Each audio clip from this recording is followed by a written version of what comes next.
They vanished on a warm August evening in 1997. 7 souls swallowed by dust and silence.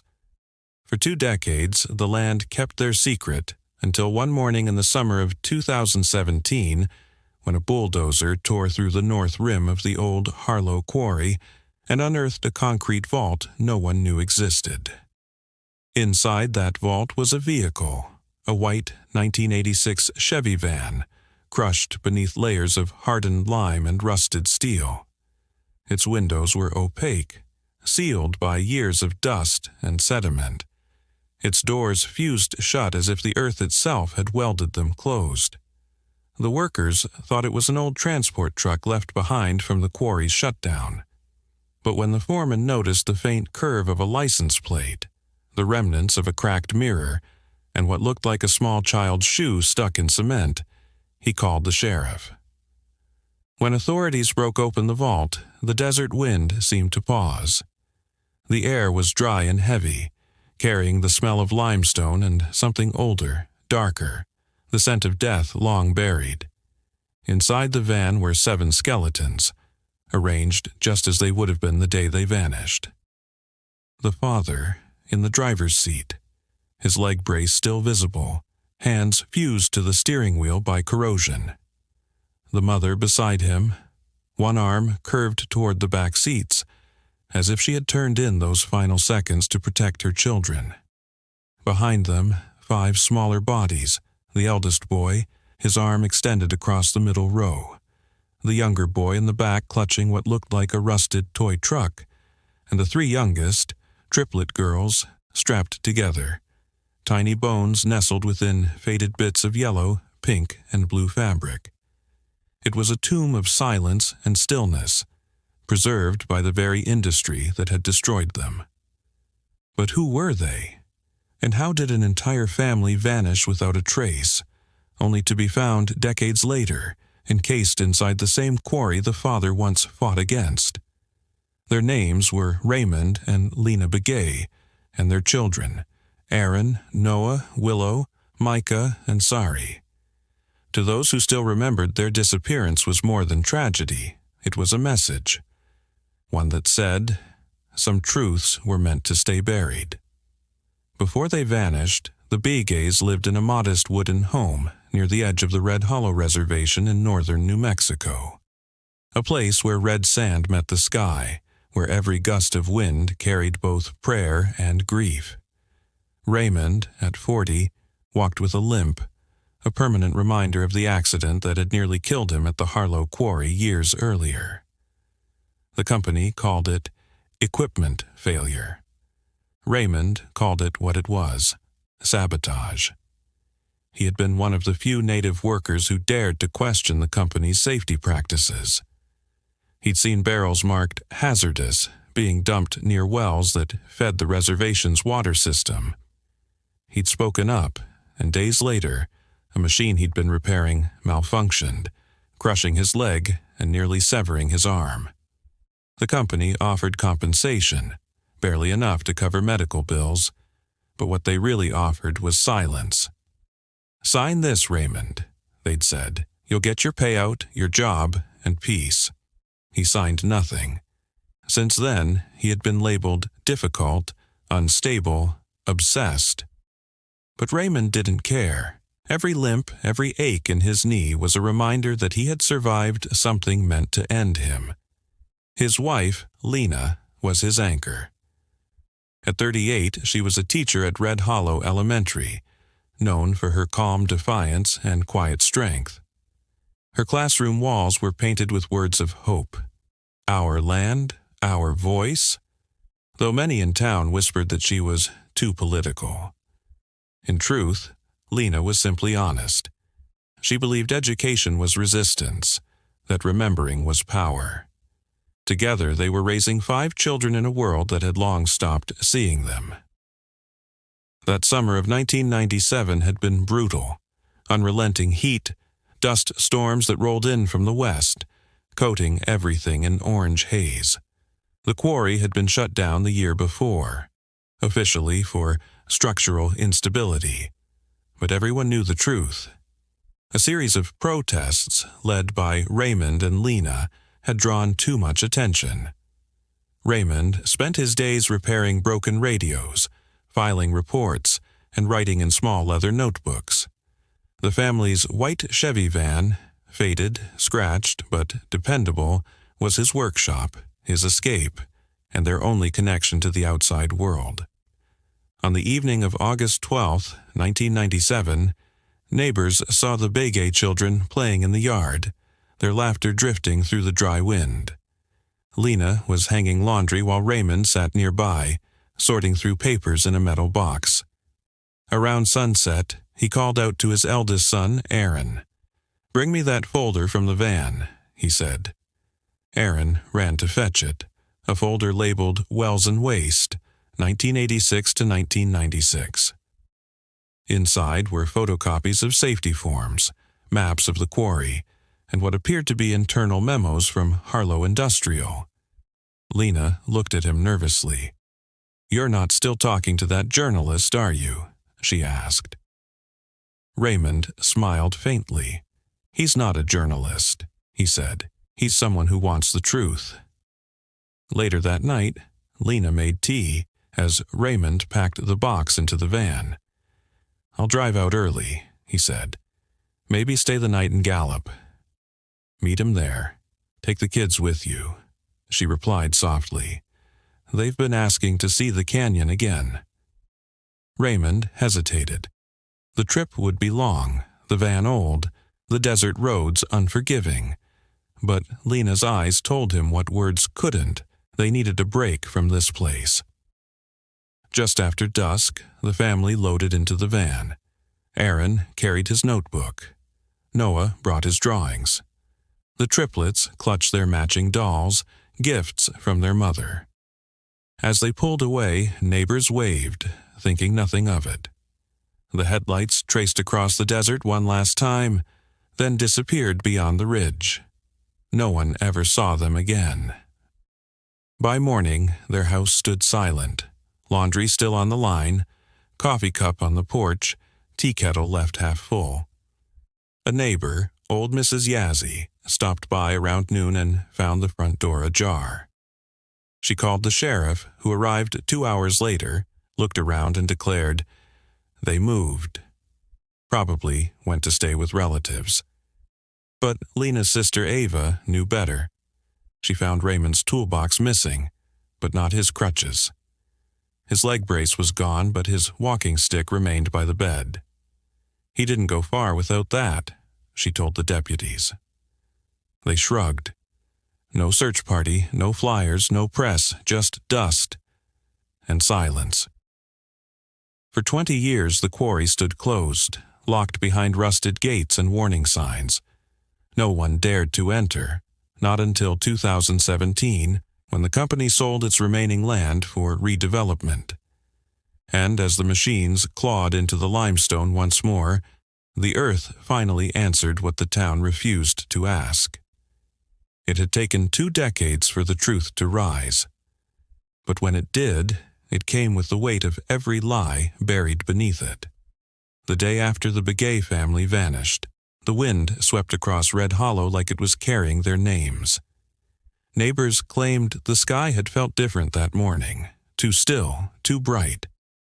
A faint layer of dust hung in the air, turning the sunlight the color of copper.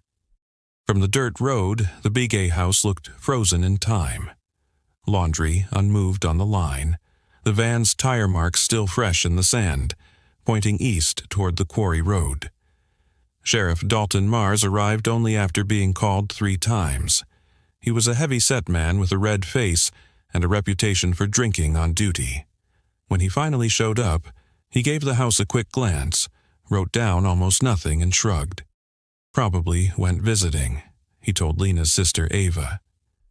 "They took the kids," Ava replied, arms folded tight. "But they didn't take clothes, food, or Raymond's medicine." "That doesn't sound like visiting," the sheriff smirked. "Maybe they were just tired of this place. You know how your brother-in-law was. Everyone in town knew what that meant. Raymond had made enemies, not loud ones, but powerful ones. After his accident at Harlow Quarry, he'd refused to take the hush money. He had filed a formal complaint to the state about illegal dumping, falsified safety documents, and missing worker records. He'd even testified at a small native rights hearing 2 years earlier, naming Harlow Industrial as a predator corporation stealing from sacred lands. Within months, his tires were slashed. Someone broke his windows and his mail stopped arriving. Even the local gas station refused to serve him credit, yet Raymond never stopped collecting evidence, notes, photos, receipts. He told Lena everything was for the record. Now, the record was gone. So was the man, so was the family. By the second day, Ava drove out to the quarry herself. The entrance was chained, a faded "No Trespassing" sign bolted to the gate. She climbed the fence, her shoes sinking into chalky dust. Inside, the place looked abandoned. Piles of limestone like bleached bones, rusted equipment half buried by sand. Near the far edge, she found tire tracks, old but faintly familiar, heading toward the north rim where Raymond used to work. Then they stopped abruptly, as if erased. Ava called out her sister's name, her voice echoing off the cliffs. No answer, just wind and silence. She reported it to the sheriff, who barely looked up from his coffee when she entered the office. "Ma'am," he said, "you can't be trespassing on company property. You want trouble?" "I want my family," she said quietly. "Well, I can file a missing persons report," he sighed, pretending to care. "But if they went on their own, that's not a crime." Ava leaned forward. "You didn't even check the quarry." His face hardened. "There's nothing there, Mrs. Yazzie. The place is sealed. No one's been inside in months." That was a lie. Ava knew workers still came by at night, trucks with no plates, lights that cut across the dark horizon, the sound of engines echoing after midnight. When she told others, most turned away. "Let it go," one neighbor whispered. "You don't fight Harlow. They own everything." By the end of that week, the sheriff declared the Begay family relocated voluntarily. The local newspaper printed a 3-line note. Red Hollow family reportedly moved to Arizona. No foul play suspected that was the last time their names appeared in print. But not everyone believed it. At Red Hollow Elementary, Lena's students left her classroom untouched for weeks. Her desk remained stacked with lesson plans, and the chalkboard still read, "Water is our spirit." Every morning, the janitor, an old Navajo man named Tom Deere, would stop by, dust off the desks, and whisper a prayer. "She told the truth," he'd mutter. "That's why they took her." Years passed. Ava kept searching, writing letters to journalists, to state investigators, to anyone who would listen. Most went unanswered. A few came back stamped insufficient evidence.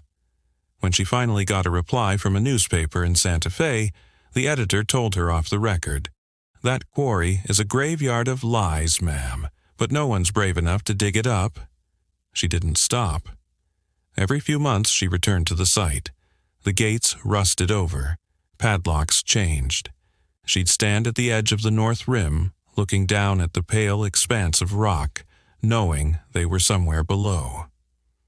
2 decades later, in 2017, a company called Ravenco Minerals bought the old Harlow land for redevelopment. Their plan was to repurpose the quarry into a landfill and industrial storage yard. The first week of excavation began quietly, just bulldozers, drills, and safety tents. But on the 6th day, the machines hit something dense, a layer of concrete not listed in any blueprint. At first, workers thought it was an old storm drain or bunker, but when the ground gave way and part of a fender showed through, they stopped digging. The surface was white, painted metal beneath layers of limestone dust.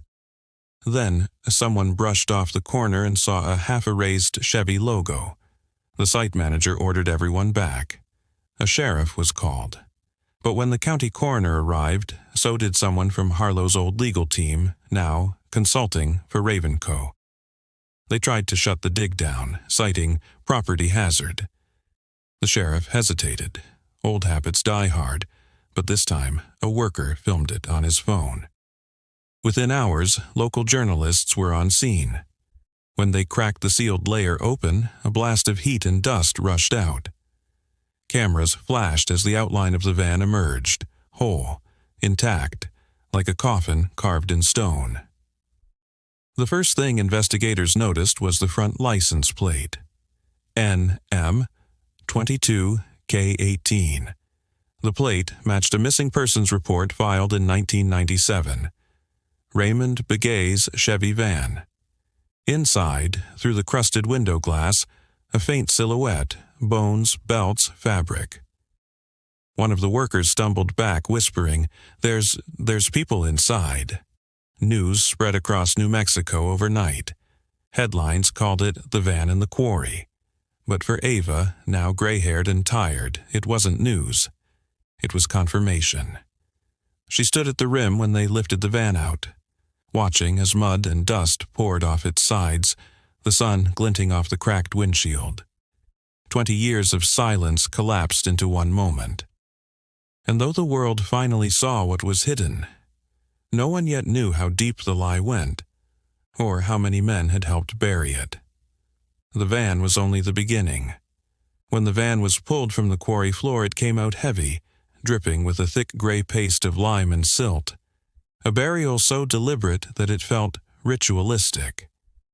The crane operator, a young man from Santa Fe, stopped mid-lift and muttered under his breath, "It's like they poured the earth over it on purpose." The crowd stood in silence. News vans, state police, environmental officers, all watching as the wreck was lowered onto tarps, cordoned off with yellow tape. Reporters whispered numbers, matching old files to faces. 7 missing in 1997. 7 skeletons inside. Ava Begay watched from a small hill, her hands clutching a worn photograph of her sister Lena and the children, taken the summer before they vanished. The edges were curled, faded, but the eyes were still alive, still looking toward the future. "They told me it was an accident," she said quietly, to no one in particular. "Then they told me it was nothing." But it was murder. It was always murder.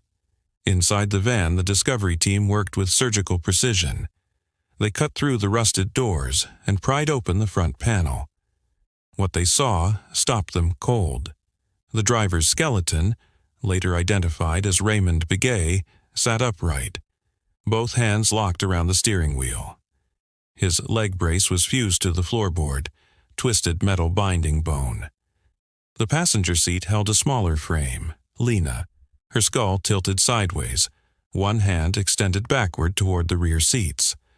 Behind her lay the children, bones arranged in heartbreaking order, each still fastened by seatbelts. One of the investigators, a veteran from Albuquerque named Officer Donnelly, turned away and muttered, "They didn't crash. They were sealed in." He was right. There were no fractures consistent with impact, no broken glass from an accident, no sign of external collision. Instead, the van's windows had been filled from the outside with a quick hardening cement mixture, the same compound used by Harlow Quarry for sealing defective mine shafts.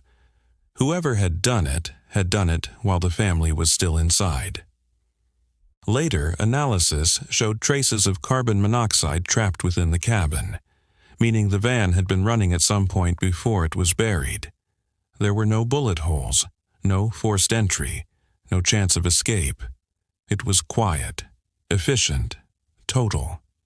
Whoever orchestrated this had not only erased a family, they had erased the method. When the coroner announced preliminary findings, the county sheriff, not Mars but his successor, Sheriff Blake, took the microphone. "We believe this was an industrial accident dating back to the late 1990s, he said. The site was sealed by the previous owners, and we're treating this as a non-criminal investigation until further evidence," Ava shouted from the back. "Don't you dare call this an accident." All heads turned.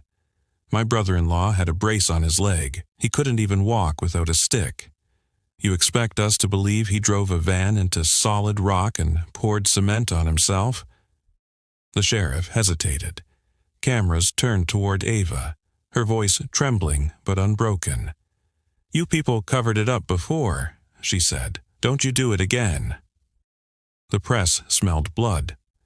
Within days, the van in the quarry story spread beyond New Mexico. Regional stations picked it up, calling it a tragedy of neglect or something darker. But what the public didn't know yet, what Ava remembered, was that Raymond had left behind pieces. Back in 1997, she had found a spare key hidden under the porch of the Begay home. When she unlocked the crawl space beneath the house, she discovered a small metal box wrapped in an old towel. Inside were 2 cassette tapes and a handful of photographs. Blurry, grainy images of trucks near the quarry dumping barrels into a pit. On the tapes, Raymond's voice spoke softly, sometimes interrupted by static. "If something happens to me, it won't be an accident. The quarry's runoff is poisoning the wells. They're burying waste, the kind they ship from across the border. The sheriff knows. So does the company. They think if I'm gone, it ends. But someone has to keep the record Ava had taken those tapes to the sheriff in 1998. He laughed. "These could be anybody's trucks," he said. Then the tapes went missing. Now, 20 years later, when the van was opened, investigators found something else. A second identical metal box, this one crushed under the driver's seat. It was corroded, rusted, but when cleaned, its contents matched Ava's. More photos, more documents, some half-burned. One note was legible, scrawled in faded ink.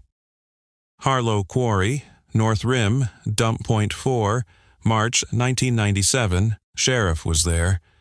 It wasn't just a hint, it was an accusation.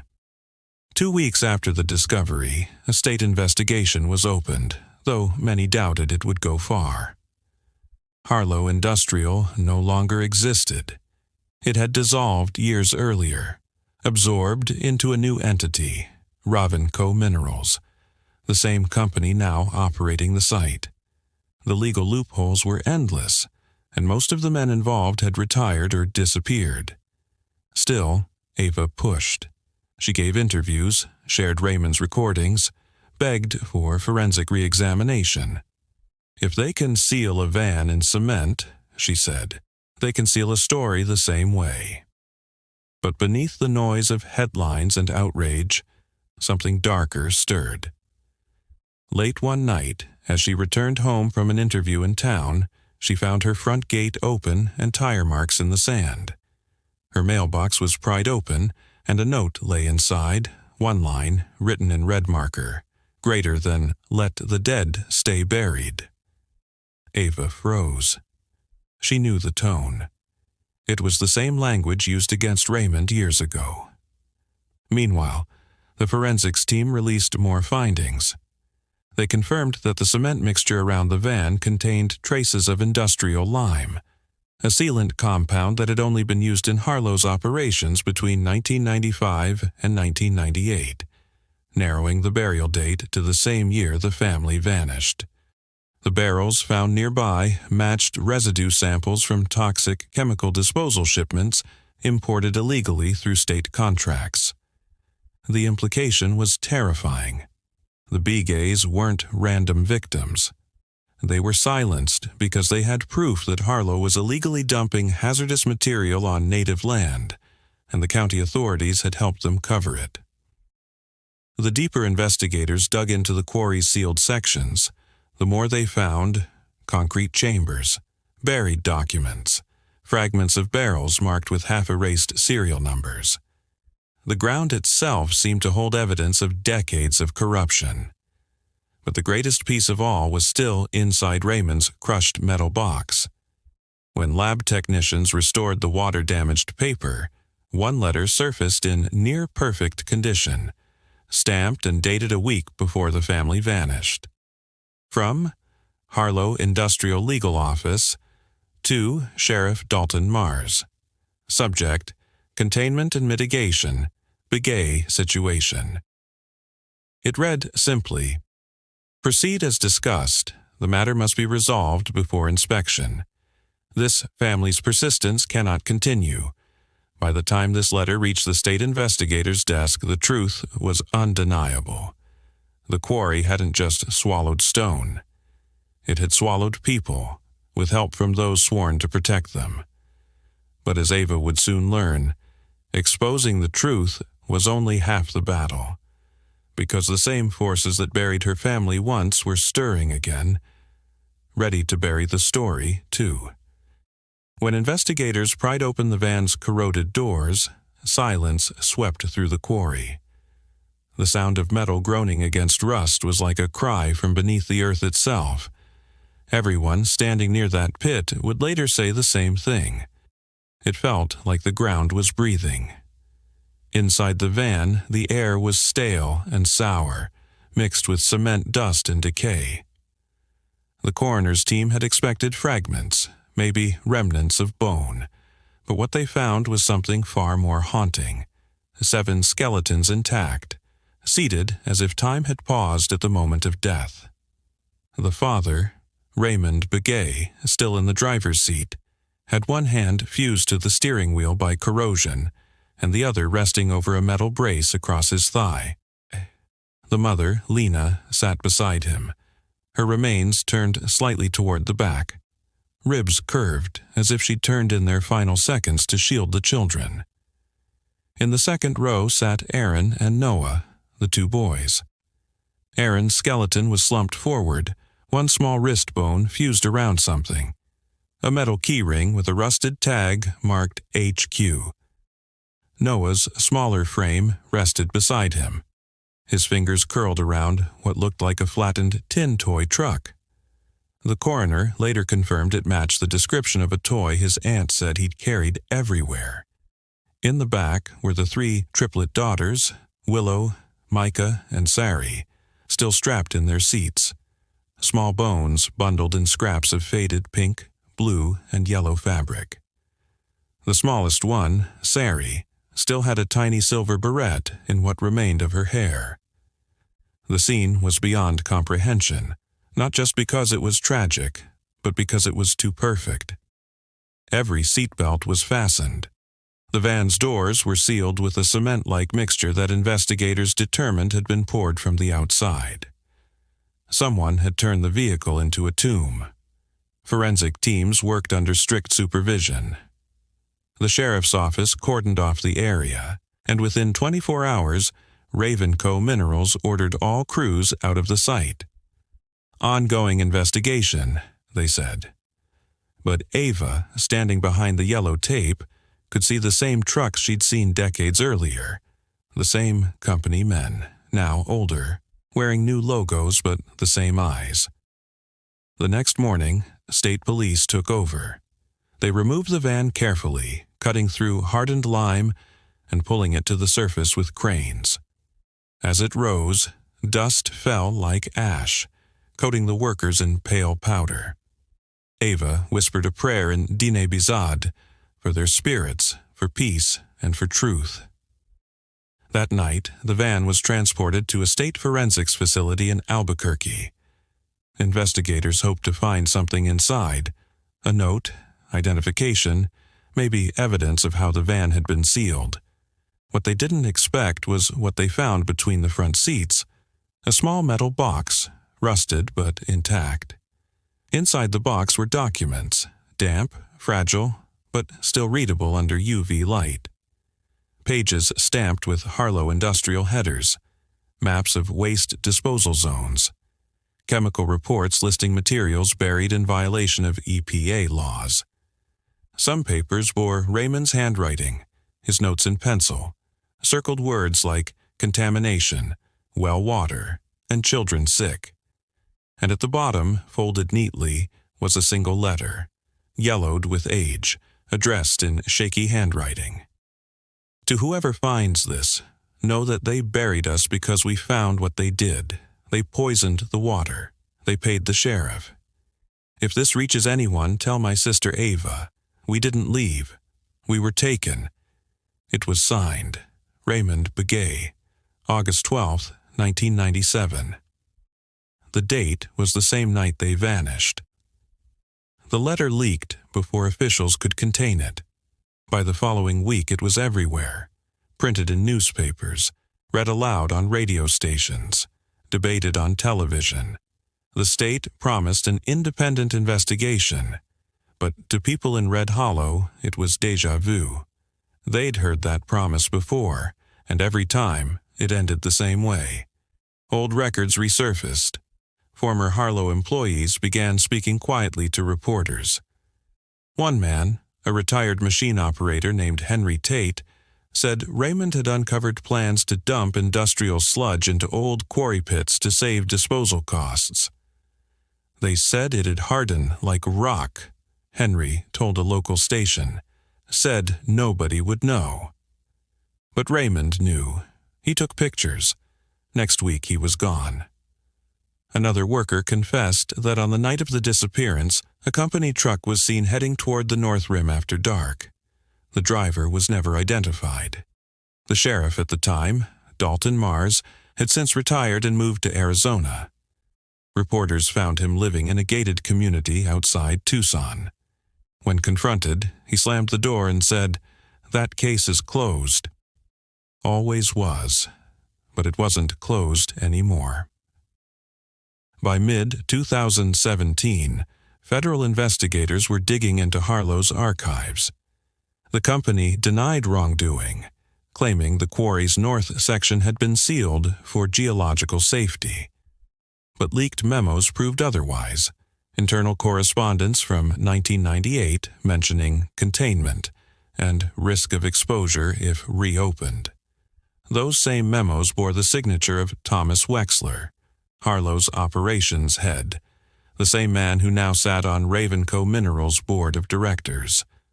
The cover-up had spanned decades, entire generations of deceit, and the Begay family's van, entombed under the very product the company sold, was its physical proof.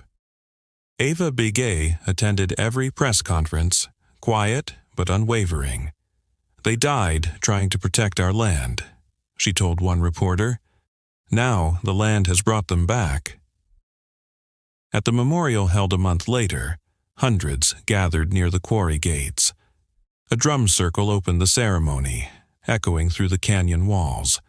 Someone held a photo of the Begay children, smiling, alive before the dust.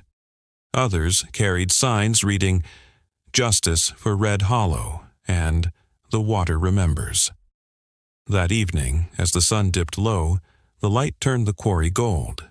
The wind shifted through the cliffs, and for a brief moment it sounded like laughter, faint, distant, carried on air that finally breathed again. But justice was not yet done. The state investigation was already being strangled by politics, files misplaced, samples lost, key witnesses refusing to testify. Rumors spread that certain officials were being paid to delay, and in the middle of it all, someone broke into the forensic storage unit where the Begay van was kept. Security footage showed two masked figures entering around 2:13 a.m. The next morning, the van was gone. The disappearance of the van from state custody hit the news like an aftershock. For 20 years, silence had buried the Begays. Now, evidence itself was vanishing, piece by piece. The Albuquerque Forensics Unit reported the theft at dawn. Cameras disabled, locks cut with industrial tools, tire tracks from a flatbed truck leading toward the interstate. The van, that rusted coffin of truth, had been taken right from under government supervision. The public outcry was instant. For days, television screens showed nothing but headlines. "Vanished twice, the Begay case continues." Yet even as protests erupted across New Mexico, the official investigation stalled again, like clockwork. The governor's office issued statements about possible mismanagement. The sheriff's department blamed internal miscommunication. And Harlow Industrial? They remained silent, their logo freshly repainted on a new corporate sign just miles from the quarry. But Ava Begay refused to be silent. She was 68 now, her hair silver, her spine bent but unbroken. For 2 decades, she had survived on little but persistence and grief. When the van vanished again, she drove back to Red Hollow herself, through the same cracked roads, past the same dry creek beds, until she reached the gates of the quarry once more. It was late evening when she arrived. The sun bled orange behind the cliffs, painting the rusted machinery in hues of fire and ash. For a moment, she just stood there, one hand on the padlocked gate, remembering her sister's laughter, Raymond's calm eyes, the children's voices echoing through the canyon 20 years before. She whispered softly, "You came back once. You'll come back again." That night she slept in her truck near the quarry fence. Sometime past midnight, a low rumble woke her. Headlights flashed across the distant ridge. 2 vehicles moving slowly, lights dimmed. One was a large flatbed truck, its silhouette unmistakable. Ava reached for her camera, her hands trembling. Through the lens, she caught a single image before the lights disappeared. A rusted white shape on the flatbed, covered in a tarp, edges of concrete still visible along the sides. The stolen van. It was being brought back to the quarry. The next morning, Ava drove straight to the state police office in Gallup. She showed the photo, blurred but clear enough to make out the distinct profile of the Chevy van. The officer on duty, a young DNA sergeant named Elijah Whitehorse, stared at it for a long time. "That's impossible," he said. "They said the van was being held in a private lot for preservation." "Then why did I see it driven back into Harlow land at 3 a.m? Ava replied. Elijah hesitated, lowering his voice.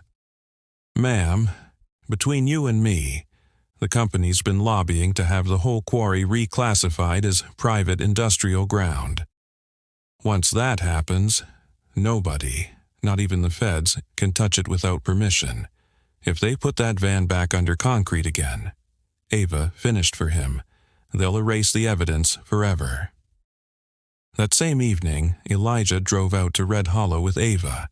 The quarry gates were now reinforced, new security guards posted. A Ravenco Minerals sign hung from the fence, greater than private property, federal clearance required. But just beyond the gate, a faint trail of fresh tire marks still lingered in the dust, large, heavy, and recent. "This isn't over," Elijah murmured. They returned under cover of night 2 days later. With only a flashlight and Ava's old camera, they climbed the ridge overlooking the North Rim. From there, they saw the glow of floodlights deep inside the quarry. Several trucks were parked near the pit, and in the center stood the unmistakable outline of the Begay van, this time surrounded by cement mixers. The men below worked quickly, pouring wet concrete over a rectangular trench. A supervisor barked orders. The sound of spinning mixers echoed through the canyon like a heartbeat. "They're sealing it again," Elijah whispered. Ava's breath caught. "We have to record this." They filmed everything. The trucks, the barrels, the license plates, the timestamp glowing on the small digital screen. Ava's hands trembled, but her voice was steady as she spoke into the camera. "This is July 3rd, 2017. They're burying my family again, same quarry, same company, same silence." The next day, Elijah brought the footage to his superior. Hours later, he was reassigned to desk duty, pending internal review. When he returned home that night, his mailbox was open, his front door slightly ajar. Nothing was stolen except the camera. That week, the footage appeared online anonymously, uploaded by an account named @LandRemembers. It went viral. Millions watched as grainy images revealed men in corporate uniforms burying something massive under cement. The outline of the van was unmistakable. Comment sections flooded with outrage, greater than "they're covering it up again." You can't bury ghosts. This is genocide by silence. The state couldn't ignore it anymore. The governor ordered a full inquiry into Harlow Industrial and Ravenco Minerals, calling the incident a gross breach of legal and moral conduct. But even as hearings began, the damage was done. The site had been sealed once more.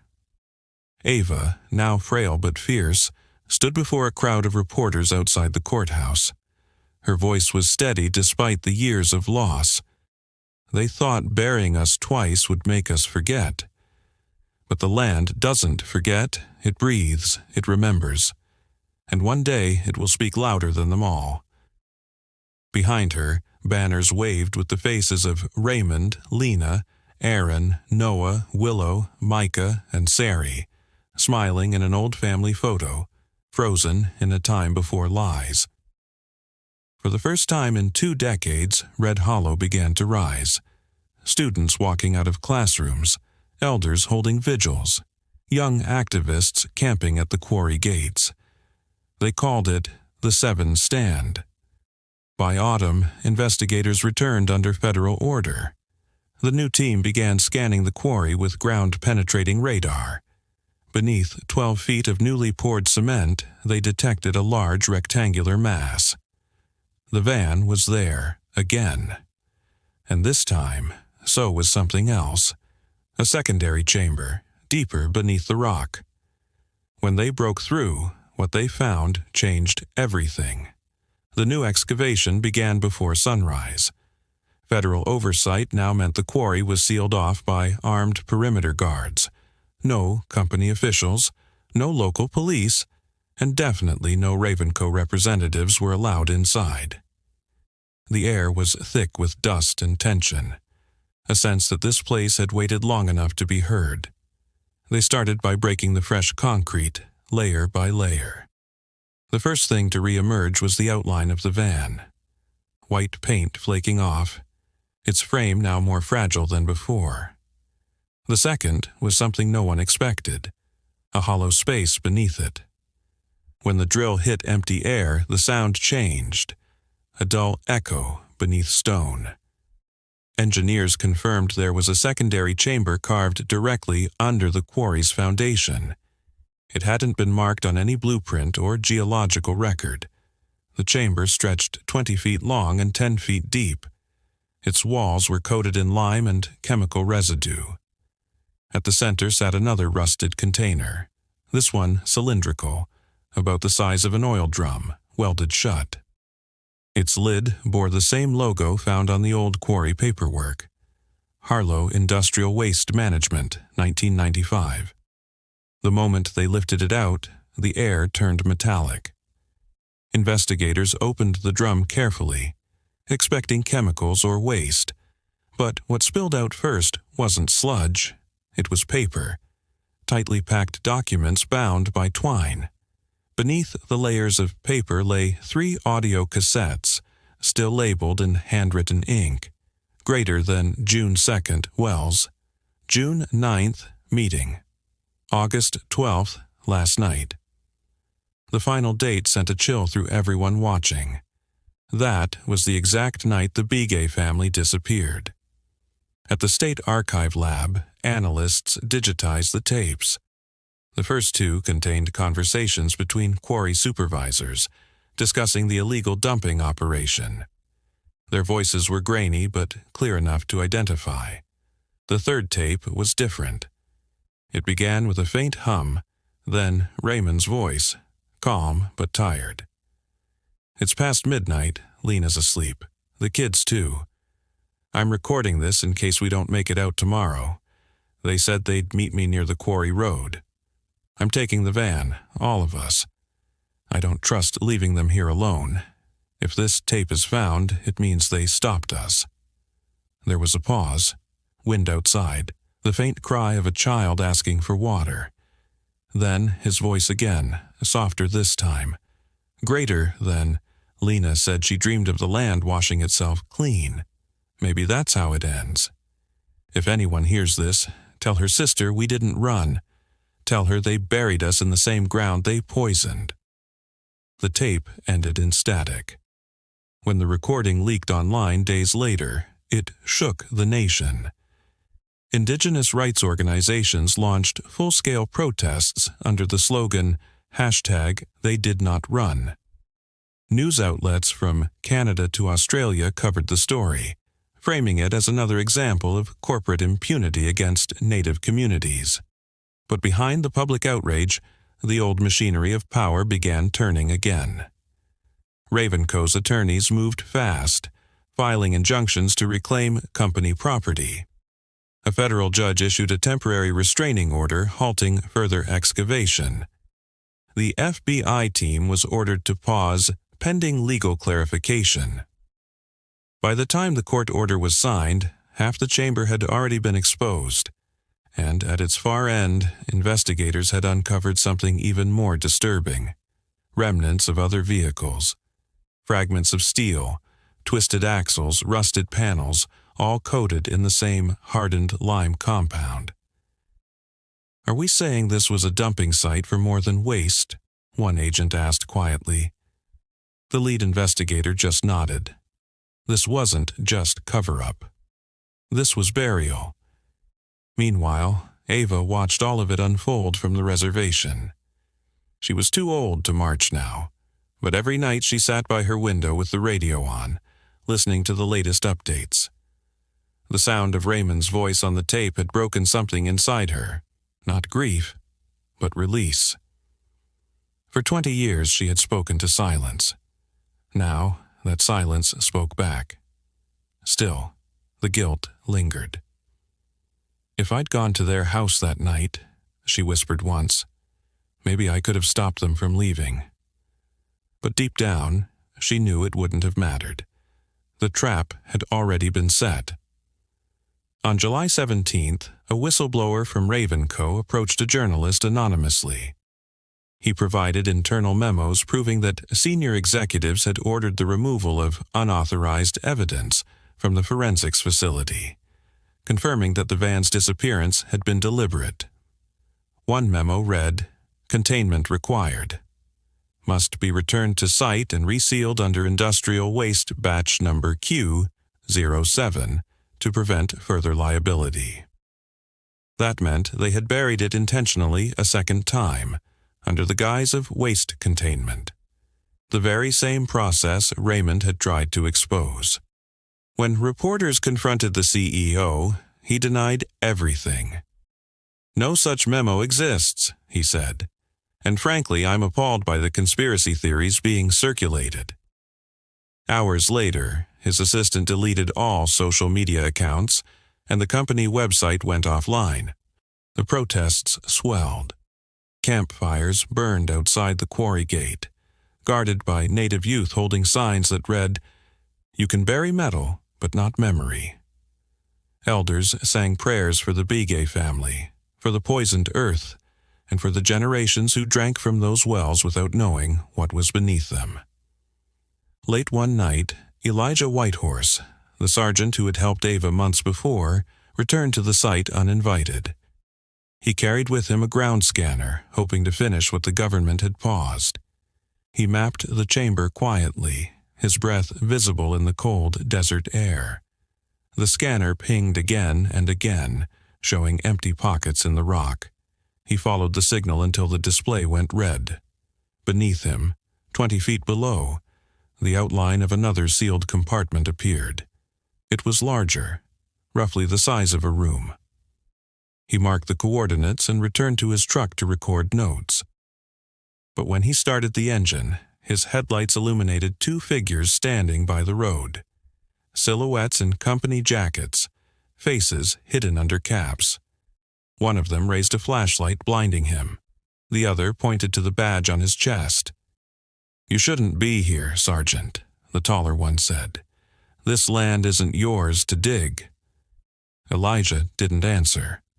He turned his wheel, driving off into the night, the echo of their boots following him until the desert swallowed the sound. The next morning, federal authorities returned to find his coordinates pinned to a map near the edge of the quarry. The message written in his handwriting: "They buried more than one family." Excavation teams began again, this time under heavy protection. Within 2 days, they uncovered the corner of what looked like another vehicle roof, smaller than the Begay's van, but unmistakably human in design. Inside, fragments of 2 adults and 1 child. No records, no names. Whoever they were, their story had been buried first, and the Begays had unknowingly joined them. The truth was bigger and darker than anyone had imagined. The discovery of the second vehicle shattered the illusion that the Begay case was an isolated tragedy. Forensic teams now treated the entire quarry as a mass burial site, hidden beneath layers of concrete, industrial waste, and corporate paperwork. What had once been described as environmental containment was in truth a cemetery of silenced voices. By the 3rd day of renewed excavation, 3 more sealed compartments had been located. Each held fragments: bones, jewelry, scraps of fabric, rusted keys, pieces of tires, but no intact vehicles. The patterns were consistent: deliberate burial, industrial waste poured over organic remains, lime to mask decay, concrete to erase memory.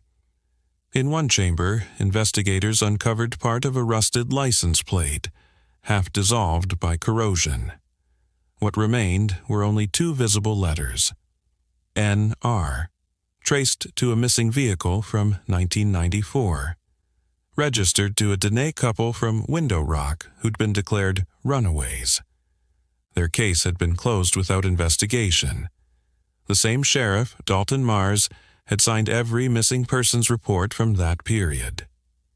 When this detail reached Ava, she wept silently. "They were all families," she whispered.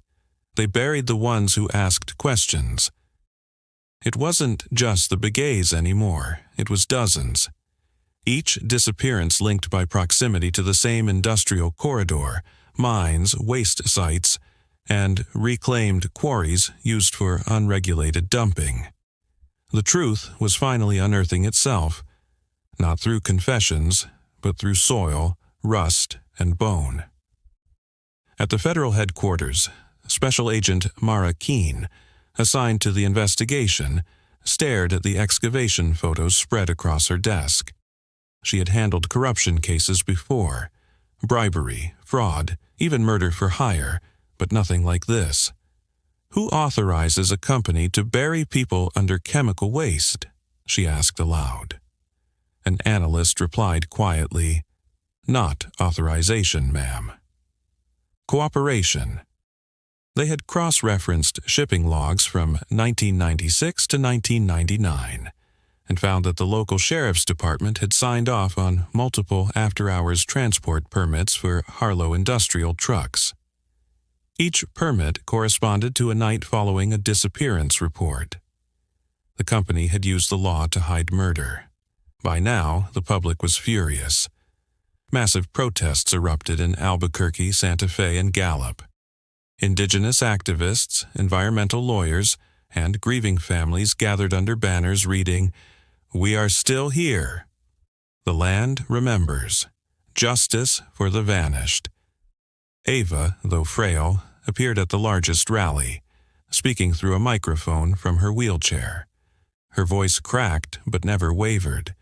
"They thought covering us with concrete would end the story. But the ground speaks, and it's saying their names now." That speech went viral, viewed over 12 million times in 24 hours. For the first time, the government could no longer dismiss the story as rumor or activism. It had become undeniable evidence. Meanwhile, Agent Keene authorized full radar mapping of the quarry perimeter. The data shocked even her hardened team. Beneath the quarry floor, 15 irregular cavities were detected, some large enough to hold trucks or trailers. As they planned a deeper dig, Keene's assistant received an encrypted message from an unknown source, a single line. Greater than, "You won't find what you're looking for. It's already been moved." The next morning, one of the excavation tents was found burned, the equipment destroyed, data drives missing, and the trench flooded overnight by redirected water lines. It was sabotage. Professional, precise, and meant to erase again what had just been found. But something survived. A single forensic container, sealed in plastic, had rolled down a hill before the fire reached it. Inside were 4 small bracelets, blackened by heat but intact. One bore an engraving, faint but legible, greater than mica, 1997. It was one of the Begay triplets. Ava clutched the photo of the bracelet when they brought it to her. Tears streamed down her face as she whispered, "They're still trying to hide her." But she keeps coming back. By late August, journalists from around the world flooded Red Hollow. The quarry gates became a shrine, lined with photos, candles, and children's toys. Reporters dug into Ravenco's history and found a trail of shell companies that led to Washington lobbyists and government contracts worth billions. It wasn't just corruption, it was collusion. Federal prosecutors prepared to file charges against 3 executives, including Thomas Wexler, the operations head who had rebranded Harlow into Ravenco. But before the indictments could be served, Wexler disappeared. His private plane took off from Phoenix and never landed. No flight plan, no transponder signal, just gone, like the families he'd buried. That same week, a maintenance worker at a remote Ravenco storage yard found something during a routine inspection, a covered cargo container hidden behind stacked equipment. The smell hit first: rot, metal, damp earth. Inside were sealed plastic barrels labeled Waste Reclamation Batch 9. When one was opened, it contained human remains, bones, clothing, and rusted jewelry. Investigators would later confirm DNA matches to 3 missing native families, including 2 children from the early 1990s. The Begays weren't alone. That night, under a moonless sky, Ava sat on her porch facing the desert. The wind howled like distant voices, and she whispered softly, "You've been buried too long, my children. But now, everyone can hear you." In the darkness, a faint thunder rolled in the distance, not storm, but machinery. The sound of excavators digging through the same earth that had swallowed generations. The ground that once kept their secret had finally turned against its keepers. The reckoning had begun. By the time September came, the desert had changed. What once was silence had become a war zone of truth. Bulldozers tearing through limestone, news drones circling the quarry, and protesters lining every road that led to Harlow's gates. From above, the quarry no longer looked like a mine. It looked like an open wound. Each new layer peeled back another crime, another ghost. The forensic teams were now under direct federal command. Agent Mara Keene had requested satellite monitoring, fearing further sabotage, and that decision saved the operation, because on the night of September the 14th, one of the trucks attempting to dump chemical waste near the pit was caught by drone footage. The truck's side panel bore a faded serial number, Q07-B, the same code referenced in the leaked memo, the batch that had supposedly resealed the Begay van. When they opened it the next morning, they didn't find chemicals. They found bones. Hundreds of small fragments, burnt and fused with rock, evidence of cremation and reburial. The pattern was clear now. Every time public attention neared the truth, the company had quietly dug up remains, destroyed them, and poured new concrete on top. It wasn't industrial waste management. It was organized erasure. Ava watched the live coverage from her living room, the static glow of the TV flickering across her lined face. She whispered the same words she had repeated for decades. "You can hide men, you can hide paper, but you can't hide the land." Her breathing had grown weaker in recent weeks, but her mind remained sharp. She spent hours rereading Raymond's old letters, photocopies of the ones found in his lockbox. The ink had faded, but one line always stopped her cold, greater than, "If anything happens to us, don't dig for us, dig for the truth." Now, that's exactly what they were doing. On the 12th day of the dig, the radar picked up something deeper than any of the other sites, a cavity nearly 40 feet below the surface. It wasn't natural. Engineers estimated it had been sealed in late 1997, precisely the month the Begays disappeared. They drilled through rock and lime until the first piece of metal showed, a curved roof painted dull gray. Not a car this time, not a van, a tanker truck. The smell hit before the sight, chemical, sour, and unmistakably wrong. Inside, along with decayed protective suits and waste barrels, they found human bones, tangled together and partially dissolved by acid. And mixed among them, small personal items, a broken comb, a baby's shoe, a silver cross. Every discovery was a headline. Every headline another nail in Ravenko's coffin. Agent Keene had started to lose sleep. She kept a folder on her desk labeled "The Buried Decade." It held everything. Satellite images, missing persons reports, court transcripts, and the photos of every recovered bone fragment. One night, she played Raymond's last audio again, the one from August 12, 1997. His final words echoed through her office like a prayer. "They buried the truth with us." And suddenly she realized, maybe that wasn't metaphor. Maybe he had hidden something physical before they were taken.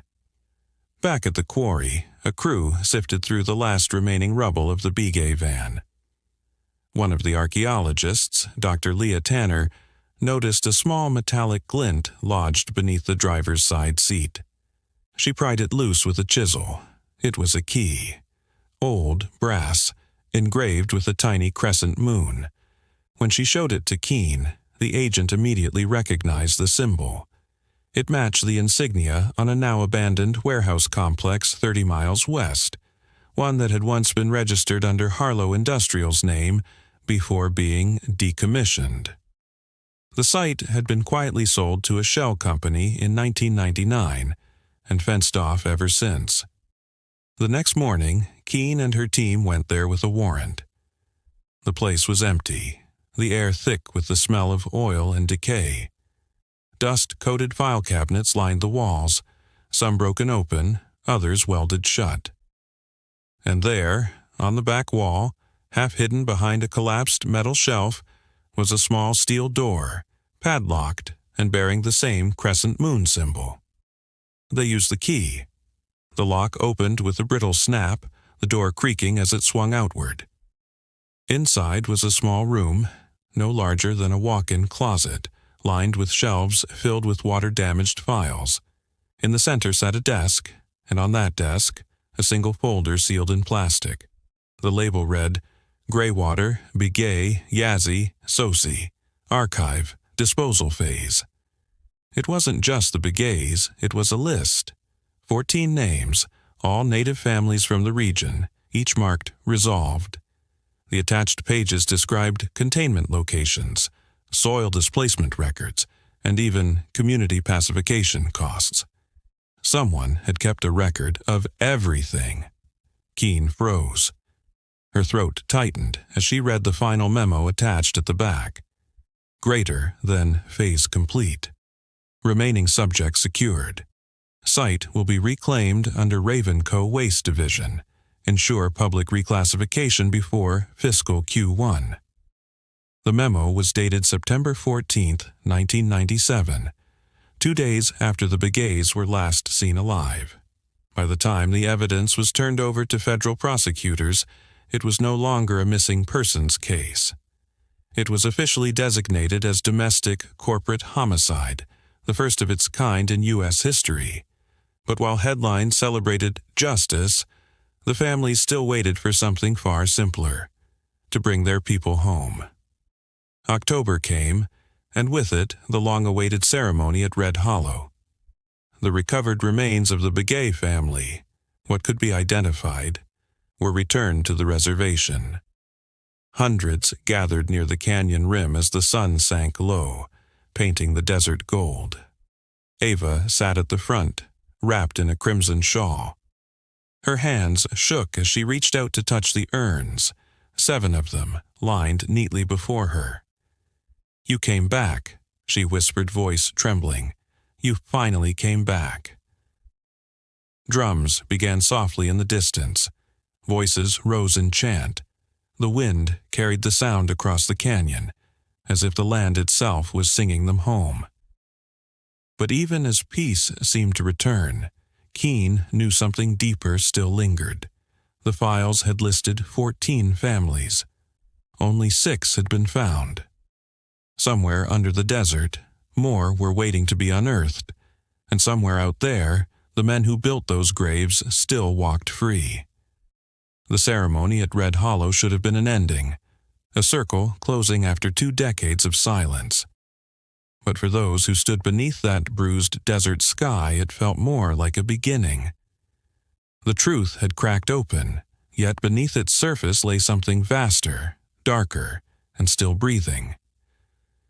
As drums faded into the wind, Ava sat beside the urns. Her face, thin as paper, reflected the flicker of candles. She whispered the same lullaby Lena used to sing, her trembling voice carried by the canyon's echo. "Walk with the wind, my children, where the water remembers your names." Nearby, Agent Keene watched quietly, her badge tucked into her pocket. She knew this wasn't justice, not yet. What they had uncovered wasn't one crime but an ecosystem of corruption. Generations of sanctioned disappearances, rewritten into accident reports, falsified police notes, and waste management invoices. The federal task force called it Operation Hollow Silence, and though the public believed it had ended with the Begay discovery, Keene's team kept working in secret, following the trail the Moon Key had started. That trail would lead them farther than anyone expected, into the very structure of state records, where evidence had been deleted and rewritten for decades. 3 weeks later, under the flickering light of an archival facility outside Santa Fe, a technician restoring digital backups found a buried directory marked Environmental Settlements, 1990 to 2000. Inside were encrypted image files, some damaged, others intact. When the technician decrypted one, he froze. The photo showed a familiar white van, the Begays, not half buried, not covered in lime, but driving through the Quarry Gate, time-stamped August 12, 1997, at 10:46 p.m. Behind the gate stood 2 men in sheriff's uniforms, and standing beside them, caught by the camera's light flare, Thomas Wexler. The timestamp placed him at the quarry hours before the family vanished. It meant the CEO of Ravenco hadn't been a distant conspirator. He was there. Keene flew to Washington within 24 hours, presenting the evidence before a Senate Oversight Committee. Her report, more than 600 pages long, detailed the entire network of cover-ups, from the quarry workers who disappeared, to the state inspectors who falsified contamination data, to the law enforcement officers who signed fraudulent runaway reports. In one section, she included Raymond Begay's recorded testimony from 1997, salvaged from the tapes found in the drum. If this land could talk, it would scream. Every time we breathe this dust, it's swallowing someone's name. They call it progress.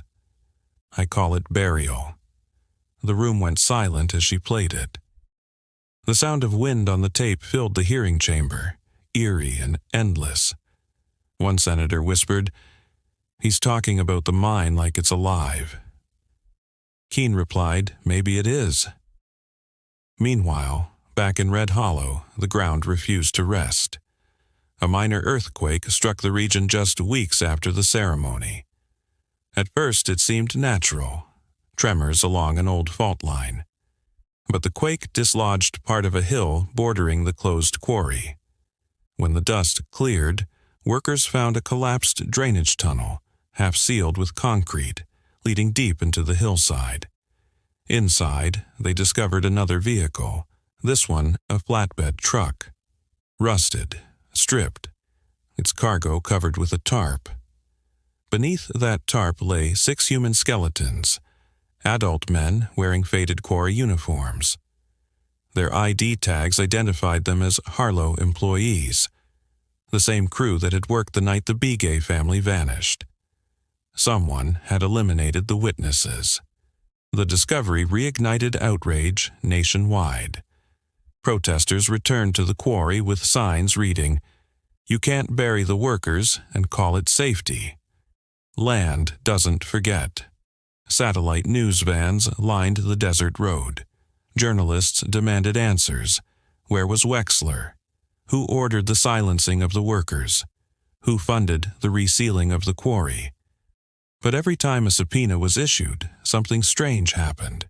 Documents disappeared, witnesses recanted, and lawyers cited national security exemptions. The truth was unraveling faster than anyone could contain it. Yet the deeper Keene went, the clearer it became that Wexler hadn't acted alone. Ravenco's financial records showed millions in consultation payments to a shadow entity called Haven Engineering, which had supplied containment materials, the same chemicals found around the van and bodies. Haven, it turned out, was a subcontractor owned by former federal agents. It wasn't just corporate crime anymore. It was a government partnership. The revelation was too heavy for Ava to bear. Her health collapsed in early November. Pneumonia, the doctors said. But even from her hospital bed, she refused to stop watching the news. When Keene visited her, Ava took her hand and whispered, "Promise me, you'll keep digging. There's more down there. I can feel it."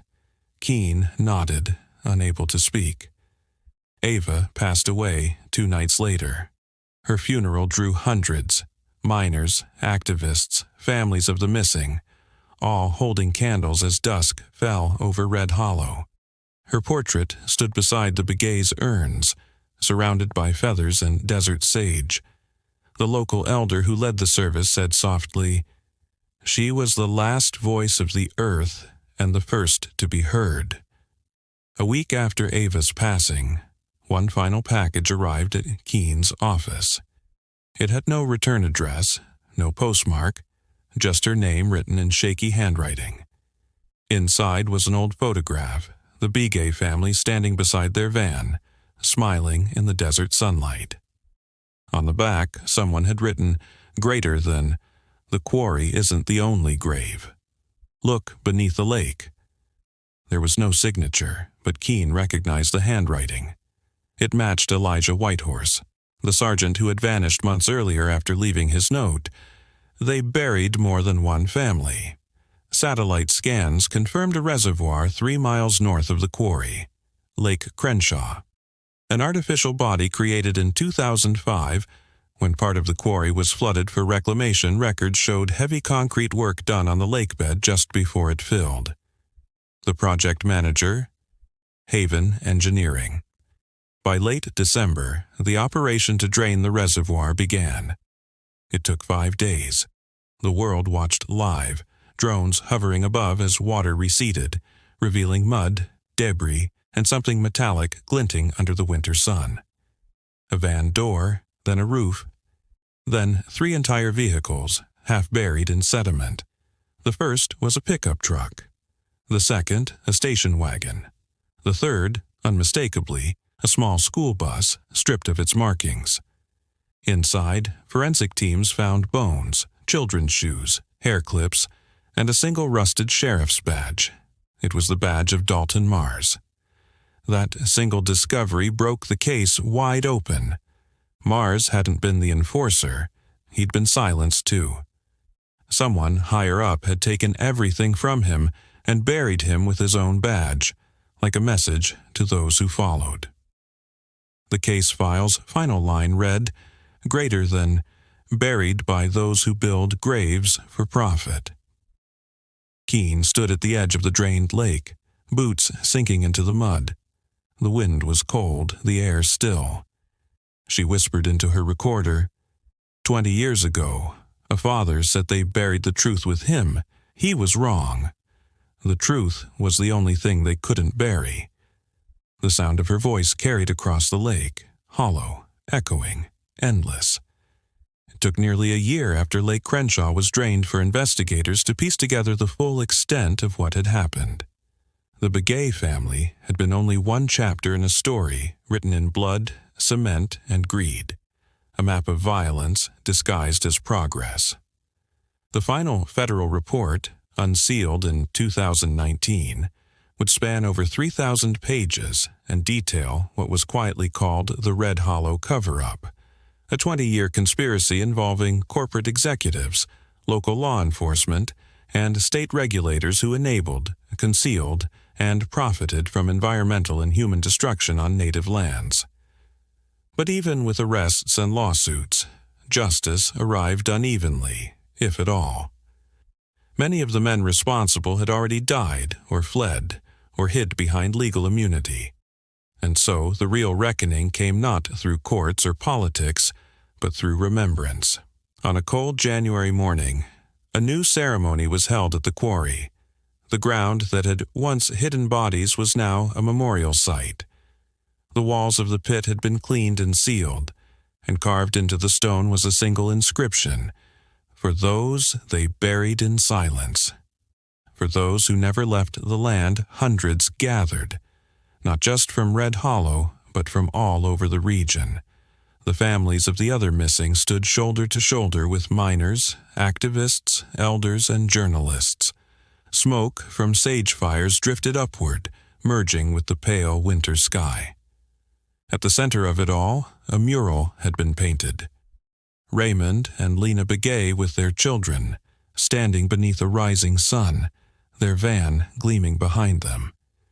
Each of the triplets was painted holding hands, their faces turned toward the horizon. Ava's ashes had been spread across that same ridge before her death. Now her name joined theirs on the memorial wall, etched in steady hand. Agent Mara Keene stood quietly near the back, her badge tucked away, her coat zipped against the cold. She had thought she was ready to let it go, the case, the tapes, the horror of what she'd unearthed. But as the drummers began and the chants rose, she realized that the quarry's silence had changed her too. She thought of Raymond's last words. If this land could talk, it would scream. Now it was screaming, not in pain, but in truth. She remembered the last night she had spent in the archive room, reviewing the photo that had started it all. The Begay van, half sealed in lime, headlights frozen mid-beam. She had stared at that image for hours, trying to imagine the moment before it happened. Lena in the passenger seat, whispering to her husband. The children asleep in the back. Raymond's hand on the wheel, steady, unflinching, driving toward what he must have known was a trap. He could have turned back, but he didn't, because for him, protecting the truth was the same as protecting his children. The ceremony ended as the sun fell behind the cliffs and the crowd stood in silence. Then, one by one, families stepped forward with small stones, each engraved with a name, and placed them at the memorial's base. When Keene's turn came, she knelt and set down a smooth white stone bearing a single word: truth. The wind picked up, carrying dust and song through the canyon. It sounded almost like whispers, faint, layered, like hundreds of voices calling from the ground. She looked up and saw a hawk circling above. its shadow cutting across the memorial like a passing memory. For the first time in years, she allowed herself to cry, not just for the Begays, but for every name still buried under false soil, waiting to be found. That night, as she packed her office for transfer, Keene found an envelope slipped under her door. No return address. Inside was a photograph, another aerial shot of Lake Crenshaw. Only this time, something new was visible. Near the far edge of the drained basin, the outline of a fourth vehicle, half buried in mud. The date on the photo was 2 weeks old. Scrawled on the back, in handwriting she recognized, greater than, "You stopped them here. But it's not over. The land keeps secrets." No signature, just a single pressed feather tucked into the envelope. Eagle, gray-tipped. Keene smiled bitterly. "Then we'll keep digging," she murmured, "as long as it takes." Months later, after the snow melted and spring came to Red Hollow, children began playing near the canyon again. They ran among the wild sage and dust, their laughter echoing down the stone walls. And if you stood there long enough just before sunset, when the light turned gold and the air stilled, you could almost hear something beneath the wind, not words, not cries, but the rhythm of an engine turning over, far below the ground. A sound that didn't belong to any living thing anymore. Maybe it was the van. Maybe it was the land remembering. Either way, it was still moving, still speaking, still refusing to be buried.